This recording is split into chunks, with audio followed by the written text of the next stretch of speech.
જય માતાજી. શ્રાવણ માસ એટલે કે ભક્તિ, પૂજા, વ્રત અને કથાઓનું વિશેષ મહત્વ વધી જાય છે. શ્રાવણ માસમાં અનેક સ્ત્રીઓ પોતાના પરિવાર સુખ, શાંતિ, સંતાનનું કલ્યાણ અને પતિના લાંબા આયુષ્ય માટે વિવિધ વ્રત કરે છે.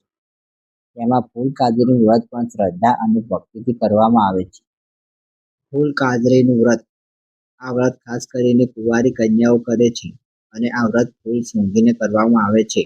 શ્રાવણ સુદ ત્રીજ એટલે કે શ્રાવણ માસની પહેલી ત્રીજ. આ દિવસે આ વ્રત લેવામાં આવે છે અને ખાસ કરીને આ વ્રત કુંવારી કન્યાઓ લે છે.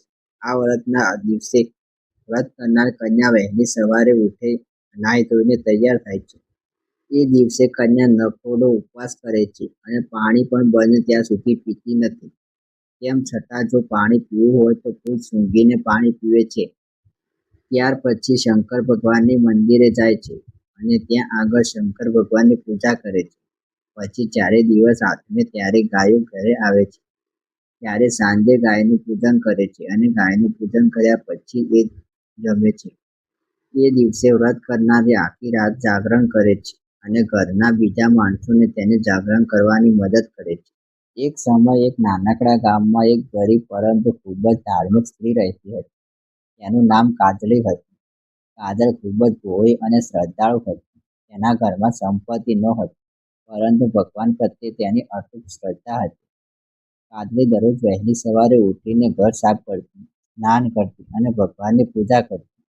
ઘરમાં ફૂલ હોય તો તે ભગવાનને ચડાવતી અને જો ફૂલ ન હોય તો તે પોતાના મનથી ભાવથી ભગવાનને ફૂલ અર્પણ કરતી. એક દિવસ શ્રાવણ માસની કાજલી વહેલી સવારે નદી કિનારે ગઈ. ત્યાં તેને સુંદર રંગબેરંગી ફૂલ જોવા મળ્યા. કાજલીએ ખૂબ જ પ્રેમથી ફૂલો ભેગા કર્યા અને મનમાં વિચાર્યું કે આજે હું આ ફૂલો ભગવાનની પૂજા કરીશ અને મારા પરિવારને સુખ માટે પ્રાર્થના કરીશ. તે દિવસે કાજળે ઘરે આવીને પૂજા તૈયાર કરી. તેને નાનું સ્વચ્છ સ્નાન બનાવ્યું, દીવો પ્રગટાવ્યો, ધૂપ કર્યો અને ભક્તિપૂર્વક ફૂલો ભગવાનને અર્પણ કર્યા. કાજલ હાથ જોડીને બોલી, હે ભગવાન, મારી પાસે ધન સંપત્તિ નથી, મોઢા ચડાવતી નથી અને વૈભવ પણ નથી. મારી પાસે માત્ર શ્રદ્ધા અને પ્રેમ છે. આ ફૂલો હું મારા સાચા મનથી તમને અર્પણ કરું છું. મારા પરિવાર ઉપર હંમેશા તમારી કૃપા રાખજો. કાજલીની નિષ્ઠાપૂર્વક ભક્તિ ભગવાનને પસંદ થઈ. તે જ રાતે કાળીને સપનામાં એક દિવ્ય દર્શન આપ્યું. ભગવાને કહ્યું, કાજળી, ભક્તિના ધન કે વૈભવની જરૂર નથી. જે ભક્ત સાચા મનથી પૂજા કરે છે તેની પ્રાર્થના અમારા સુધી જ પહોંચે છે. શ્રાવણ માસમાં શ્રદ્ધાપૂર્વક ફૂલ અર્પણ કરીને વ્રત અને પૂજા કરનાર સુખ, શાંતિ અને પરિવારને કલ્યાણનું ફળ મળે છે. સવારે કાજલી ઉઠી ત્યારે તેના મનને ખૂબ જ પસંદ હતું. તેને આ વાત પોતાના પરિવારને જણાવી. તે દિવસથી કાજલીએ શ્રદ્ધાપૂર્વક ફૂલ કાજળી વ્રત કરવાનું શરૂ કર્યું. તે દર વર્ષ શ્રાવણ માસના નિયમપૂર્વક પૂજા કરી અને તેને ભગવાનને ફૂલ અર્પણ કરતી. થોડા સમય પછી કાજલીના ઘરમાં સુખ સમૃદ્ધિ વધવા લાગી. ઘરના સભ્યો વચ્ચે પ્રેમ વધ્યો અને ઘરમાં જે મુશ્કેલીઓ હતી તે ધીમે ધીમે દૂર થવા લાગી. ગામની બીજી સ્ત્રીઓ પણ કાજલી ભક્તિ વિશે ખબર પડી.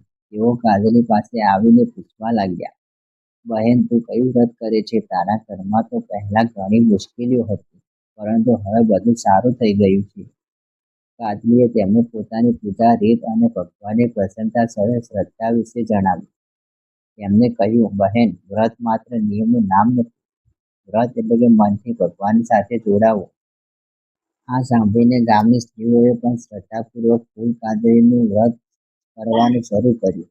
વર્ષ પસાર થયા, કાજળીનું વૃદ્ધ થયું, પરંતુ તેની ભગવાન પ્રત્યે ભક્તિ ક્યારેય ઓછી થઈ નહીં. તે હંમેશા કહેતી, જે મનુષ્ય ભગવાનને સાચા હૃદયથી યાદ કરે છે, ભગવાનને ક્યારેય તેને એકલો છોડતો નથી.